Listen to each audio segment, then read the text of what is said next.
Hello and welcome to Agarwal coaching. और आज हम शुरू कर रहे हैं चैप्टर 1 क्लास 12 मिसलेनियस एक्सरसाइज।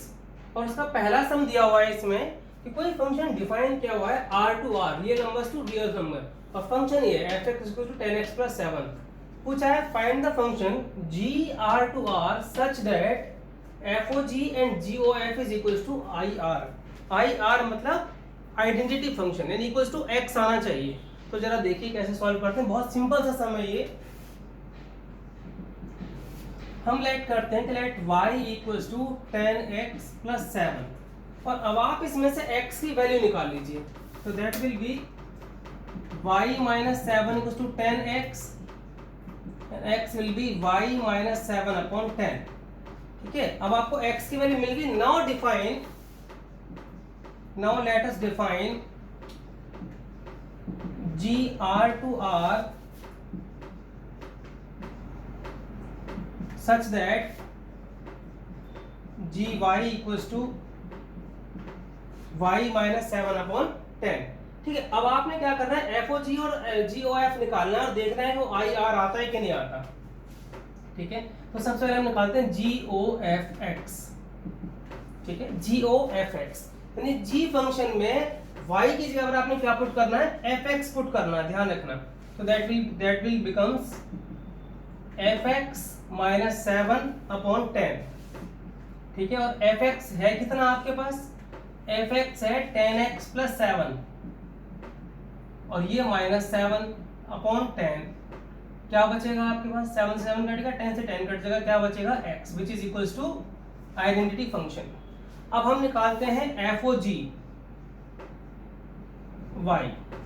तो फंक्शन में क्या पुट करना है आपको, f वाले फंक्शन में x की जगह क्या पुट करना है, gy। FOGY का मतलब है f वाले फंक्शन में x की जगह आपको gy पुट करना है। तो दैट विल बी 10 gy + 7। अब आप वैल्यूज डालो, 10 इंटू gy कितना आपने सपोज किया था, y - 7/10, y - 7/10 प्लस में ये 7, 10 से 10 कैंसिल हो गया, क्या बचा y - 7 + 7, 7 7 कैंसिल हो गया, क्या रहेगा y। That means which is equals to ir। तो ये पूछा था कि दोनों क्या आएंगे, आपस में इक्वल आएंगे।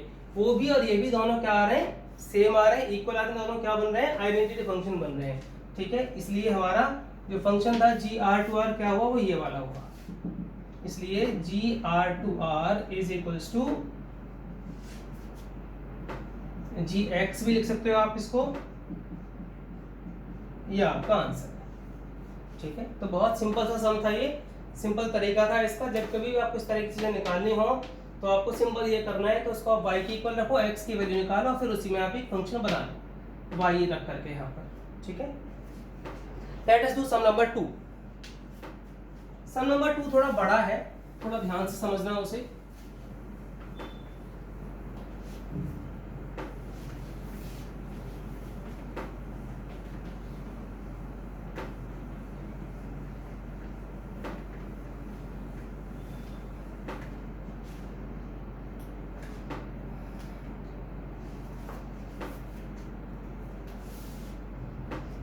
सम नंबर 2 डिफाइन किया हुआ है, let f is a function from w to w, whole numbers to whole numbers. और वो डिफाइन ऐसे किया हुआ है कि fn is defined as n - 1 when n is odd and n + 1 when n is even। Show करना है it is invertible. तो इन्वर्टिबल, अब आपको पहले तो ये पता होना चाहिए कि फंक्शंस कब इन्वर्टिबल होते हैं। Functions are invertible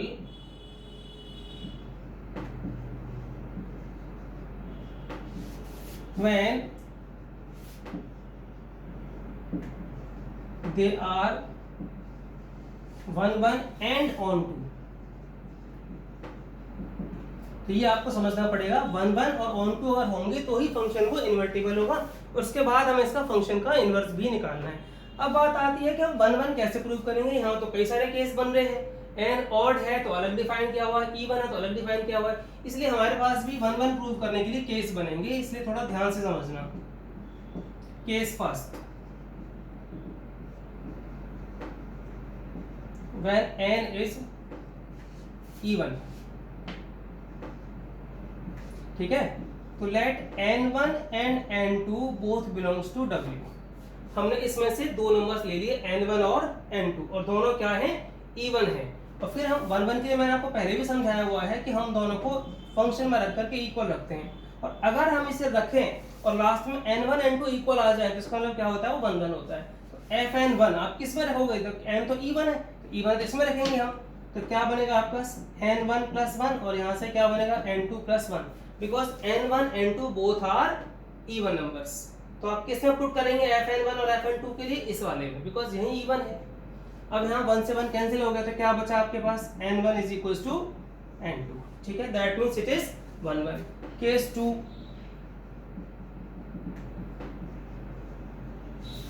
when n is odd, फिर आप लेट कर लो, late n1 and n2 belongs to w, ठीक है। अब जब आपके पास ये ऑड है तो fn1 = fn2 फिर से रखेंगे हम, और fn1 = fn2, अब इस बार n1 n2 क्या है, ऑड है, तो किसमें आप पुट करोगे, इस वाले में, तो क्या आएगा n1 - 1 n2 - 1, अगेन 1 से 1 कट गया तो क्या रह गया, n1 = n2। इसका मतलब ये हो गया कि फंक्शन अगर हम इक्वल रख रहे हैं तो वो जो n1 n2 है वो भी इक्वल आ रहे हैं, यहाँ पर भी इक्वल आ रहे हैं, और सबसे बड़ी बात, अगर ये इक्वल ना हो और ये इक्वल आ जाए तो इसका वो 1 1 नहीं होगा, और अगर ये भी इक्वल नहीं है और ये भी इक्वल नहीं है तो भी 1 1 होगा। समझ लीजिए ध्यान से फिर से बात, कि अगर ये इक्वल है और ये भी इक्वल आ रहे हैं तो 1 1, या तो दोनों इक्वल होने चाहिए या फिर दोनों ही नॉट इक्वल होने चाहिए। तो हम थर्ड केस लेते हैं, केस नंबर 3,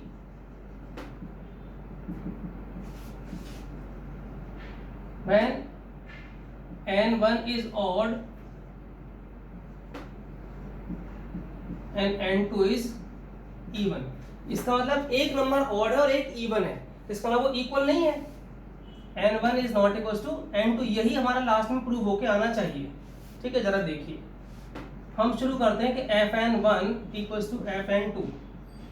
अब n1 क्या है, इसमें ऑड है आपके पास, तो ऑड है तो इसमें आप पुट करोगे, तो n1 - 1, n2 क्या है, इवन है, तो आप इसमें पुट करोगे n2 + 1, तो इसका मतलब ये हो गया कि n1 = n2 + 2, 1 प्लस हो गया जाकर के वहां पे इस, और जबकि हमारे पास क्या था कि n1 is not equals to n2, इसका मतलब ये हुआ कि n1 और n2 आपस में इक्वल नहीं है, ठीक है।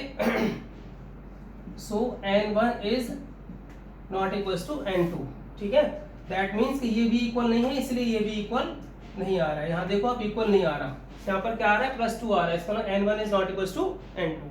तो वो क्यों इक्वल नहीं आ रहा, बिकॉज ये एक ऑड था और एक इवन था, दैट मीन्स ये फंक्शन भी आपस में इक्वल नहीं है, so that means it is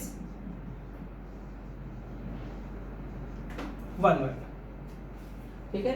जब ये इक्वल थे तो यहाँ पर इक्वल आ रहा था, ये इक्वल थे ये भी इक्वल आ रहा था, जब ये इक्वल नहीं थे तो यहाँ पर भी इक्वल नहीं आ रहा है, इसका मतलब it is not 1 1।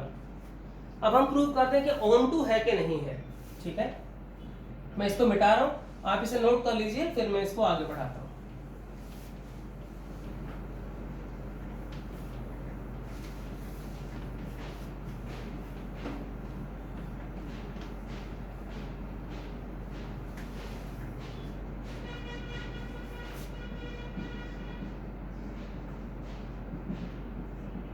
For on to, ठीक है।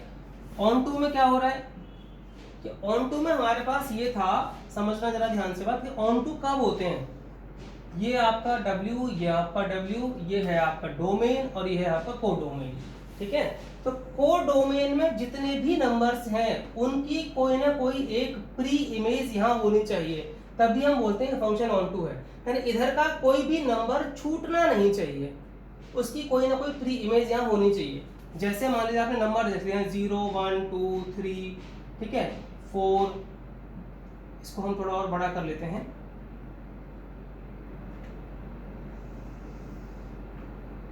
5 ... n, ऐसे हम इसको भी थोड़ा बड़ा कर लेते हैं,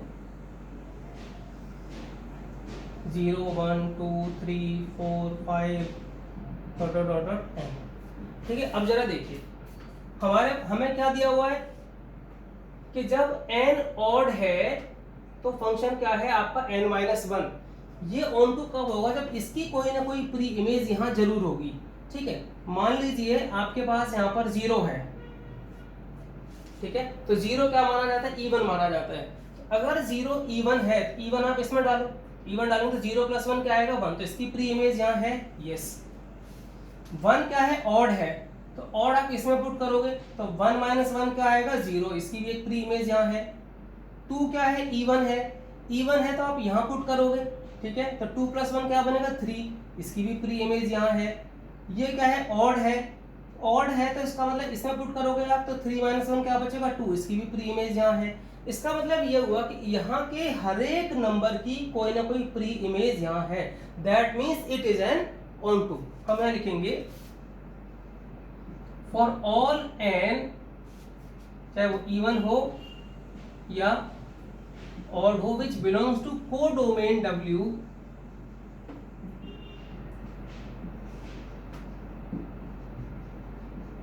there exists a pre-image in domain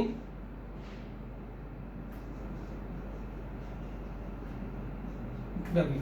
ठीक है, बिकॉज इसकी हर एक की कोई ना कोई प्री इमेज यहाँ पर अवेलेबल है, that means it is on to.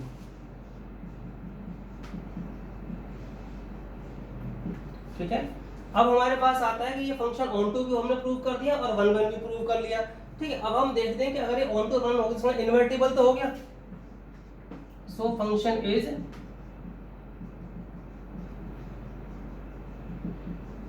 Invertible. अब वो इनवर्स क्या आएगा, ठीक है, इनवर्स आएगा gn इक्वल्स टू, यही सेम इसका इनवर्स है n-1 when n is odd, n+1 when n is even। ठीक है, यही इसका इनवर्स है। तो ये इसका इनवर्स हो गया, आप इसको ऐसे भी लिख सकते हैं f inverse n is this n-1 n+1 when it is odd when it is even। तो ये हुआ आपका क्वेश्चन नंबर 2। ठीक है, हम करते हैं सम नंबर 3।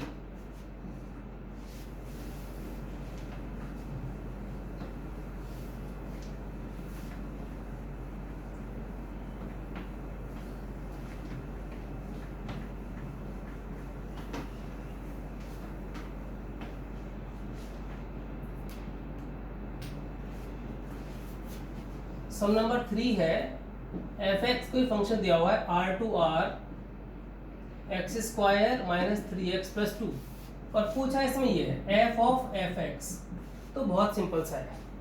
ठीक है, f of f(x) का मतलब है कि आपने इस फंक्शन में x की जगह f(x) पुट करना है। देखो x की जगह आपने क्या पुट करना है f(x), तो क्या बनेगा ये f(x) का square -3 times of f(x) + 2।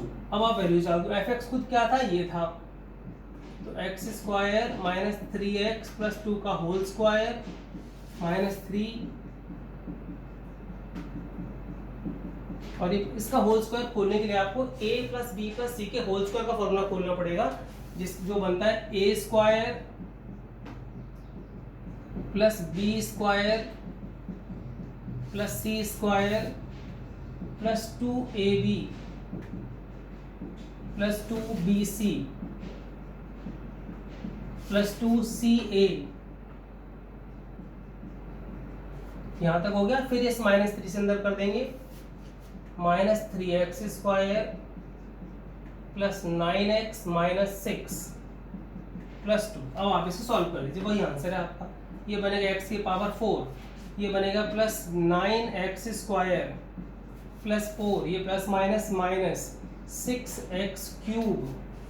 ± -, 2 3 6, 2 12x, 2 2 4x² -3x² ये वाला + 9x और -6 + 2 -4।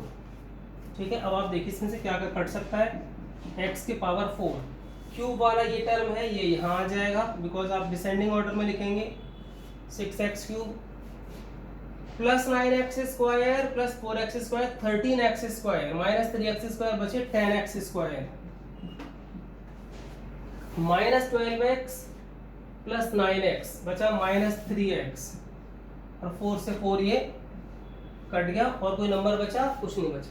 तो ये हुआ आपका f of fx। I hope ये 3 सम आपको समझ में आए होंगे। नेक्स्ट क्लास में हम आगे के वीडियोस में अगले वीडियोस में अगली